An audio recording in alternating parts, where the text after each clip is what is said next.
नमस्कार, news capital express में आपका स्वागत है। मैं हूं आपके साथ हिमांशी कनेरिया। शुरुआत करते हैं बुलेटिन की खास खबरों के साथ।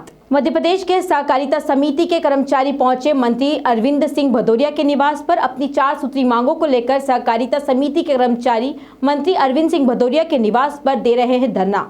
हम लड़ने बिल्कुल नहीं आए, जो आपने कहा है वही प्रार्थना करने, हम अलग से कुछ करने नहीं आए। जो आप फूड के डिफरेंस की बात कर रहे हैं, उस समय फूड से बात हो गई थी, आपके सामने हुई थी ना? बात है 13 साल 15 साल पूरी विस्तार चर्चा होने के उपरांत आज तक आपने जो कमेटी गठित किए थे, आपने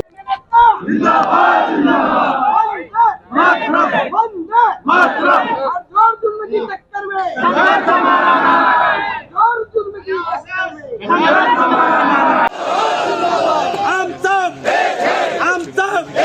अभी तो अगड़ाई है। अगर हमारी मांग न वंदे मातरम नहीं किसी से भीख मांग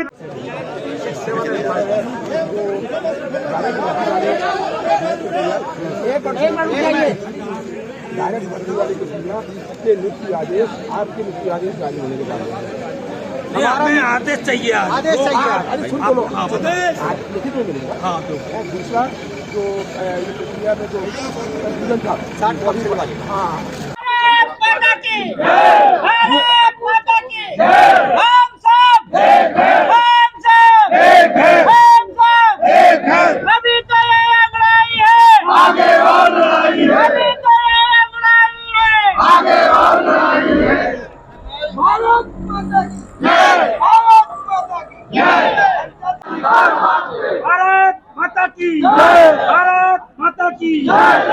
सब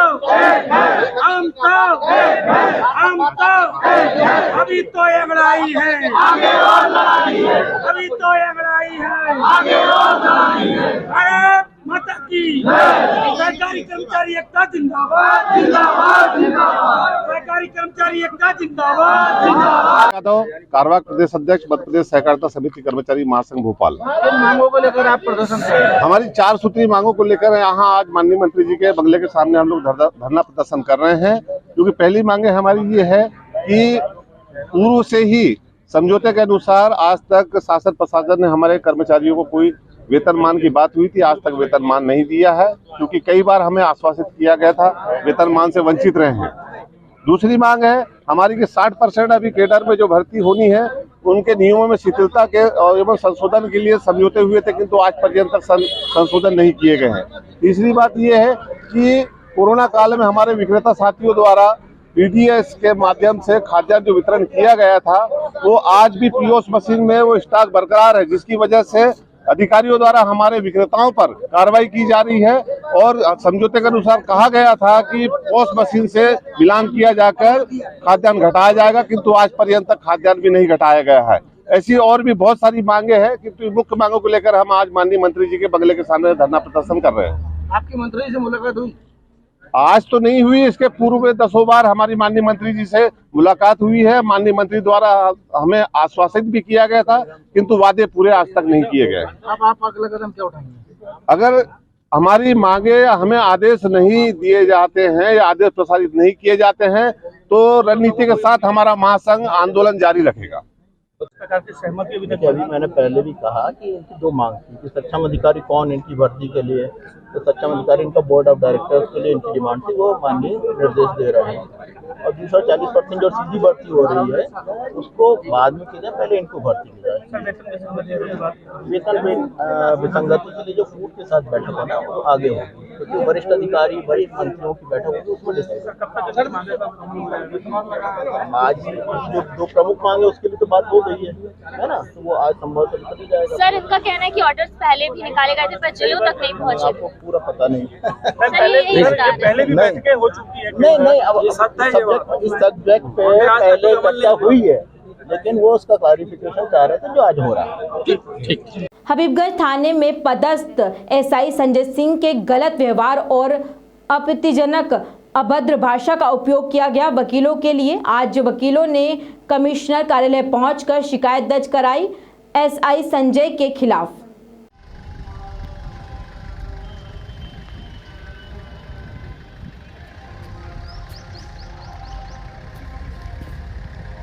मेरा नाम एडवोकेट अमित सिंह है। पिछले 1-2 दिन पहले एक एसीपी कार्यालय हबीबगंज के स्टाफ द्वारा बहुत ही अभद्र व्यवहार और किया गया, जो कि किसी भी अधिवक्ता के सम्मान के लिए और एक मिनट गलत सूच गया, काट दो गलत। जबलपुर थाना अंतर्गत आगसोत में पार्किंग विवाद को लेकर जमकर मारपीट करने का मामला सामने आया है। धार्मिक आयोजन में कार लेकर पहुंचे अतुल पटेल के साथ गांव के ही कुछ लोगों द्वारा उस समय मारपीट कर दी गई, जब आरोपी पार्किंग को लेकर वसूली कर रहे थे, जिसका विरोध पीड़ित द्वारा किया गया तो दो पक्षों के बीच हुए विवाद के चलते धक्का मुक्की तक की नौबत आ गई।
और क्या घटना हुई थी थोड़ी सी? मैं वहाँ पे यज्ञ जो चल रहा था, कल उसकी शोभा यात्रा, कलश यात्रा होने वाली थी, तो मैं वहीं पे अपनी सेवा दे रहा था। तो ये पार्किंग में लगा हुआ, मैं जाम नहीं जानता था, बाद में अभी जानकारी मिली कि राहुल यादव नाम है, जो पार्किंग में लगा हुआ था, ये पैसे मांग रहा था और गाली गलौज बहुत ज़्यादा कर रहा था किसी हद ने किसी भी व्यक्ति से। तो मैंने उसका प्रतिशोध किया, तो इस बात पे से उसने मेरे से अभद्रता की और उसमें हाथापाई हो गई। उसने अपने अन्य साथियों को बुला के मेरे साथ मारपीट की। कहाँ चोटें आई हैं? मेरे को सिर में चोटें आई हैं, दोनों हाथों के पीछे साइड और ये हाथों में और लेफ्ट पैर में। कहाँ किस चीज़ से उन्होंने वार किया था? कुछ मेरे पास शायद सर रॉड वगैरह भी थी और लकड़ियाँ थी, बांस वगैरह थे। कहाँ की घटना थी ये पूरी? आगसौत में जो कल यज्ञ होने वाला था, उसी की घटना थी। आपने पुलिस से शिकायत की है पूरे मामले? मैंने पुलिस से शिकायत भी की। नाम बताइए। अतुल पटेल। मध्य प्रदेश में विधानसभा चुनाव की सुबुगाहट शुरू हो गई है। जबलपुर में जहां कमलनाथ जिला कार्यकर्ता सम्मेलन कार्यक्रम में शिरकत करने पहुंचे और चुनाव के लिए तैयारियों पर चर्चा की, तो दूसरी तरफ भाजपा जिला कार्य समिति की बैठक भाजपा कार्यालय रानीताल में नवनियुक्त नगर अध्यक्ष प्रभात साहू की पहली उपस्थिति में आयोजित की गई। हमारे पास में जो समय है वो बहुत कम है और इस कम समय में पूरे बहुमत के साथ मध्य प्रदेश में भारतीय जनता पार्टी की सरकार बनाना,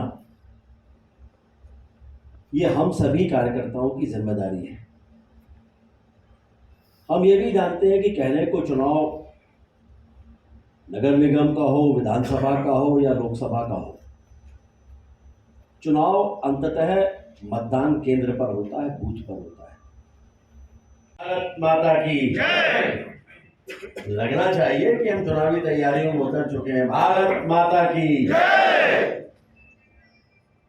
आज की जिले की कार्य समिति की इस बैठक में, जिनकी अध्यक्षता में कार्य समिति की ये पहली बैठक हो रही है, ऐसे हमारे पार्टी के नवनियुक्त कर्मठ जिलाध्यक्ष सम्माननीय प्रभात साहू जी, जरा तालियों से अध्यक्ष का स्वागत करिए। मंचासीन हमारी बहन, राज्यसभा में सदस्य आदरणीय सुमित्रा जी, मंच पे विराजमान जिले के प्रभारी आदरणीय वीरेंद्र जी,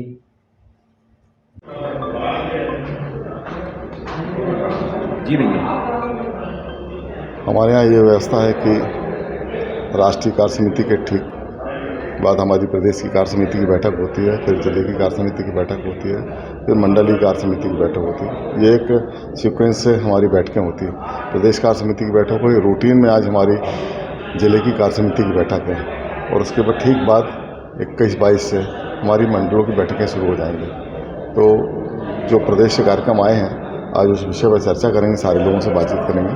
माननीय सांसद जी राकेश सिंह जी रहेंगे, हमारे प्रदेश के उपाध्यक्ष आशीष दुबे जी रहेंगे, बाकी पार्टी के पदाधिकारी रहेंगे। सारे लोगों से बातचीत करके आगामी कार्यक्रम और कैसे हो सकते हैं और जो अभी हमारी यात्रा चल रही है, विकास यात्रा है, इसमें क्या और बेहतर हो सकता है ताकि अधिक से अधिक हितग्राहियों को लाभ हो।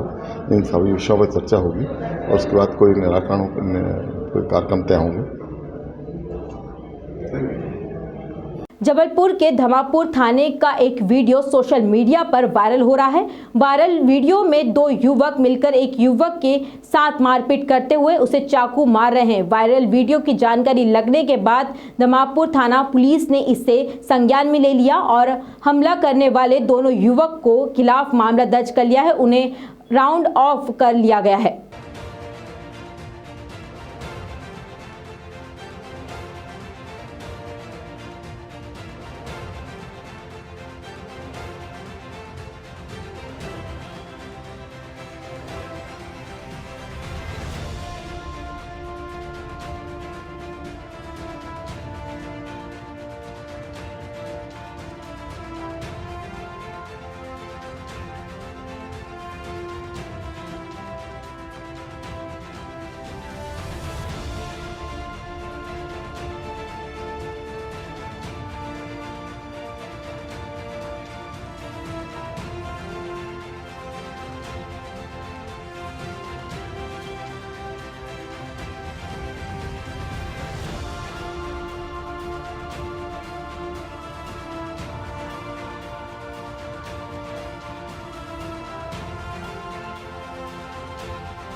वीडियो वायरल हो रहा था घमापुर थाना क्षेत्र का, क्या कहानी है?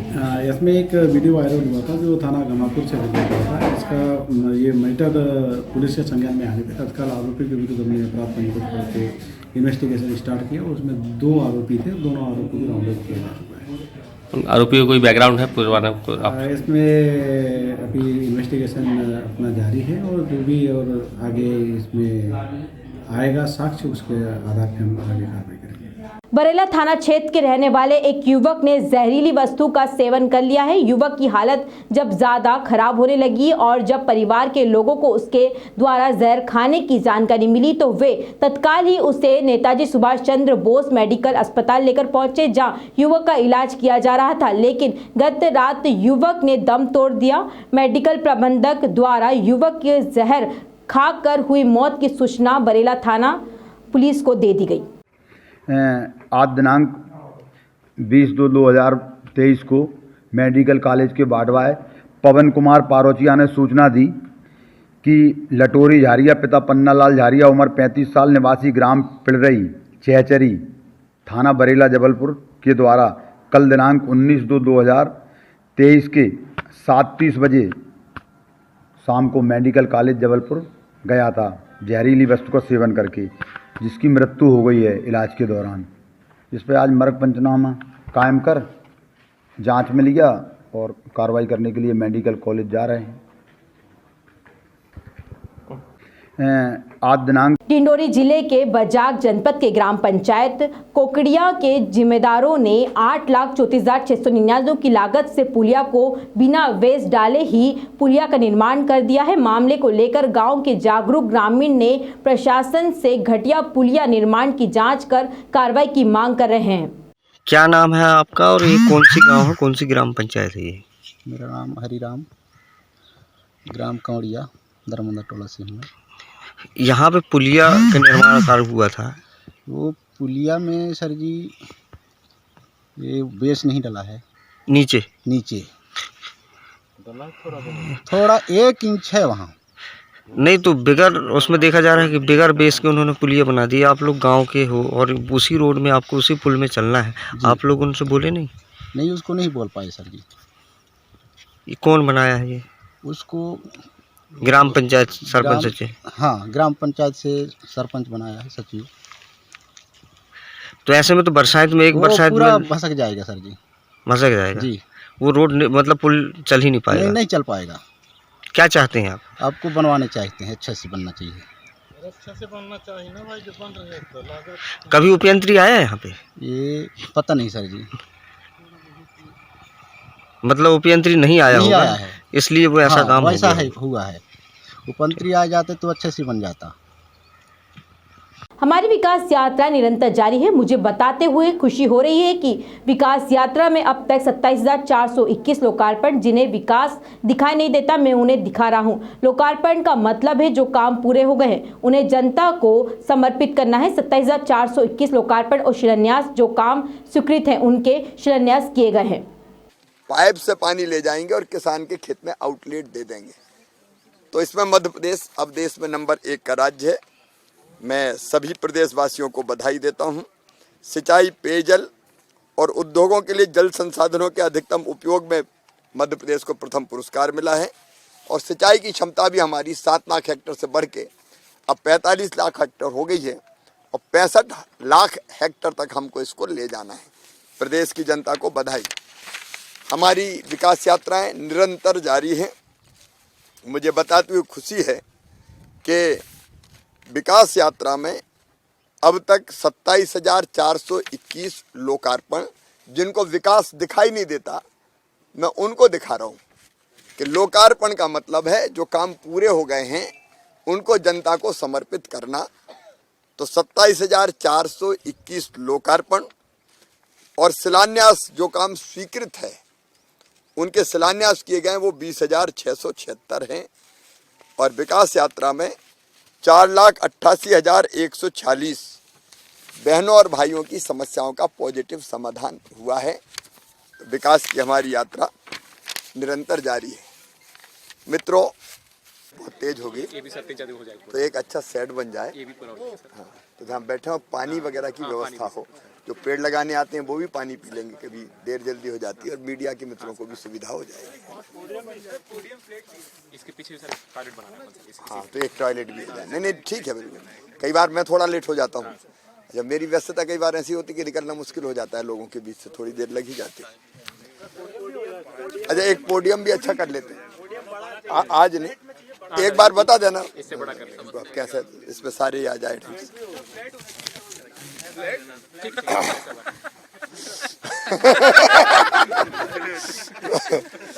करवा देना भैया। मित्रों, एक मध्य प्रदेश के लिए प्रसन्नता की खबर है। मध्य प्रदेश को सिंचाई के क्षेत्र में बेहतर कार्य करने के लिए उत्कृष्ट राज्य के रूप में चुना गया है। केंद्रीय सिंचाई एवं ऊर्जा ब्यूरो द्वारा मध्य प्रदेश को CBIP अवार्ड प्रदान किया गया, मतलब central board of irrigation and power. ये अवार्ड जो मध्य प्रदेश ने पिछले 3 वर्षों में नहरों से नहीं, पाइप प्रणाली के माध्यम से अधिकतम क्षेत्र में जो सिंचाई की है, उसके कारण पाइप प्रणाली के माध्यम से अधिकतम क्षेत्र में सिंचाई करने वाला देश का पहला राज्य मध्य प्रदेश बना है। पाइप प्रणाली का फायदा यह है कि पानी इसमें बहुत बचता है। जब कैनाल से पानी ले जाते हैं तो पानी सीपेज भी होता है, भाप बन के उड़ता है, तो बहुत नुकसान होता है। लेकिन मध्य प्रदेश ने तय किया प्रेशराइज्ड पाइप की जो सिंचाई प्रणाली है, मतलब पानी खींचेंगे पाइप से, कैनाल से नहीं ले जाएंगे, पाइप से पानी ले जाएंगे और किसान के खेत में आउटलेट दे देंगे। तो इसमें मध्य प्रदेश अब देश में नंबर 1 का राज्य है। मैं सभी प्रदेशवासियों को बधाई देता हूं। सिंचाई, पेयजल और उद्योगों के लिए जल संसाधनों के अधिकतम उपयोग में मध्य प्रदेश को प्रथम चलाने की लत। अगर आपने नशा कर लिया, शराब पी ली, तो खुद पर नियंत्रण नहीं रहता और इसलिए या तो खुद दुर्घटना के शिकार हो जाते हैं। कई बार हम सुनते हैं कि गाड़ी चला रहे थे, नशे में थे, एक्सीडेंट हो गया, और कई बार दूसरों की जिंदगी पर भी खतरा बन जाते हैं। कई बार तो दुर्घटनाएं भी कुचल के निकल गई। और इसलिए एक फैसला हमने और किया है कि शराब के नशे में वाहन चलाने पर पहली बार में 6 महीने तक ड्राइविंग लाइसेंस कैंसिल कर दिया जाएगा। दूसरी बार में 2 साल के लिए अगर पकड़े गए, और पकड़ने की हम पूरी कोशिश करेंगे, लेकिन तीसरी बार में तो फिर आजीवन प्रतिबंध लगा दिया जाएगा कि तुम गाड़ी चला ही नहीं सकते कभी। तो ये हतोत्साहित करना जरूरी है इस प्रवृत्ति को, और सुरक्षित लोगों को रखना भी जरूरी है। इसलिए हमने कई प्रावधान किए, और जो नशे में खतरनाक ढंग से गाड़ी चलाते हुए एक्सीडेंट इत्यादि होते हैं तो उस पर भी हम सजा बढ़ाएंगे। उसको मैंने विधि विभाग को दिया कि सजा इसको और कैसे कितनी बढ़ाई जा सकती है।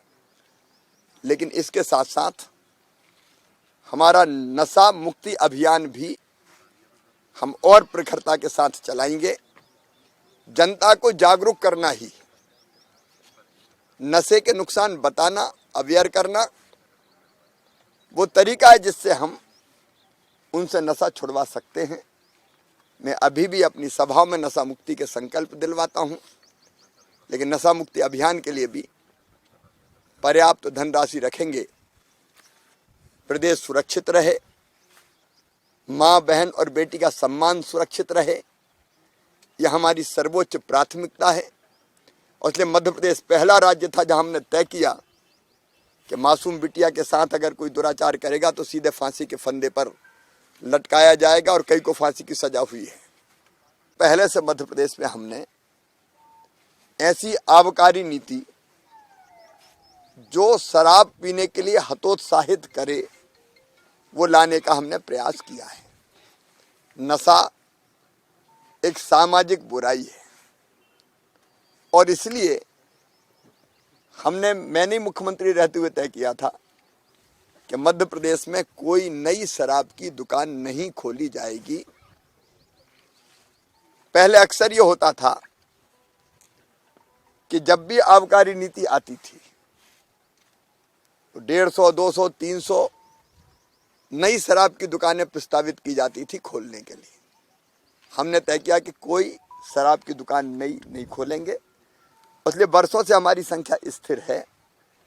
कंपैरेटिवली अगर आप देखें तो चाहे रेवेन्यू का मामला हो, चाहे शराब की दुकानों का मामला हो, मध्य प्रदेश का रेवेन्यू भी बहुत कम है और शराब की दुकानें भी तुलनात्मक दृष्टि से बहुत कम हैं।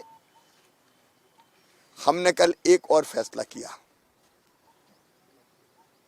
हमने देखा कि अक्सर शराब की दुकान से लोग शराब खरीदते हैं और वहां जो अहाता बना हुआ है बैठ के पीने की जगह वहां पीते हैं। अब इसके कई दुष्परिणाम होते हैं। आप शराब पी के कोई निकला तो शराब के नशे में कई बार वो ऐसी आपराधिक परिस्थितियां पैदा कर देता है कि जिसके कारण कानून और व्यवस्था की समस्या भी, कई बार मां, बहन और बेटी की तरफ कुदृष्टि भी पड़ती है और ऐसी दुर्भाग्यपूर्ण घटनाएं भी होती थी। और इसलिए हमने तय किया है कि मध्य प्रदेश में शराब की दुकान के साथ अहाते नहीं होंगे। नई नीति में अहातों। अब तक की खास खबरों में इतना ही। आगे की खास खबरों के लिए हमारे चैनल के साथ बने रहें। नमस्कार।